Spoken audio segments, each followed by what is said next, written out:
Ahead the 2019 general elections, President Muhammadu Buhari, along with other candidates, have signed the Peace Pact, committing themselves to promote peace during and after the polls.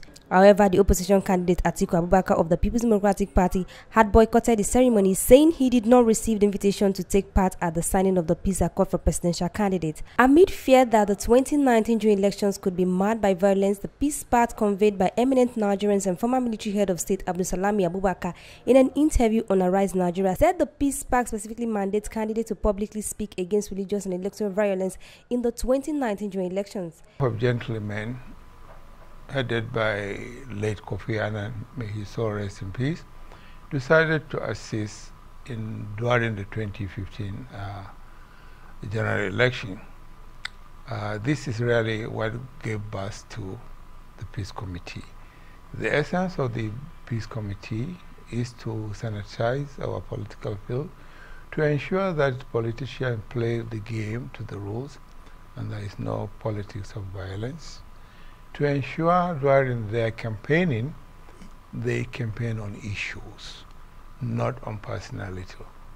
You will see all over developing countries in Africa and indeed in Nigeria, you will see opponents, instead of talking on issues, they start calling names. And again, they also sign an accord to ensure that they check their followers to ensure that they do the right thing. Because by and large, it is not the leaders that cause this violence. It is the followers who really, they claim to do this on behalf of their bosses, I would say, let me use that language.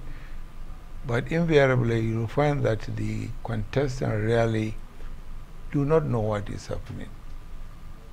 But in some cases, you will also see some of the contestants being involved physically in this verbal abuse.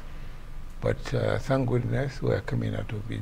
Speaking on Atiku's plan on boycotting the signing, the former head of state said the committee has sent an invitation to the People's Democratic Party long ago, and the failure of Atiku is a problem within the party system. Arriving to the date of the 11th yesterday, we had a pre-meeting with all the political parties where we have decided and set the date of 11th.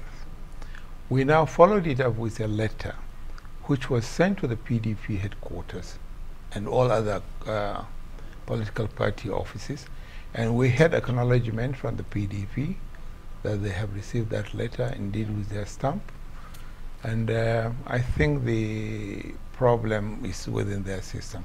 But thankfully he has come this morning and he has signed the accord. Although the leaders of the various political parties have signed the Peace Pact, and it is hoped that the 2019 general elections will be peaceful. 3 candidates who aspire to contest for the presidency. And I think that will gladden the mind of Democrats, because now the British say the more the merrier, but the fewer the better. But again, you can understand now that the field for democracy has been opened, and people are free now to join whatever party they want. But again, the citizens, I will say, have a lot of options at their disposal to decide which party they want. So certainly, as we go into electionary campaign, there is going to be an interest in. We will see as we go along. We'll see a lot of mergers and buy-in with the political parties, because certainly, yes, there are 91 registered political parties, but I must say some of these parties, so to speak, are really now in I will say embryo state, where they are growing. But so it is. The Peace Pact is a similar accord in 2015, which is believed to have helped in ensuring the peaceful poll which led to Goodluck Jonathan in accepting defeat.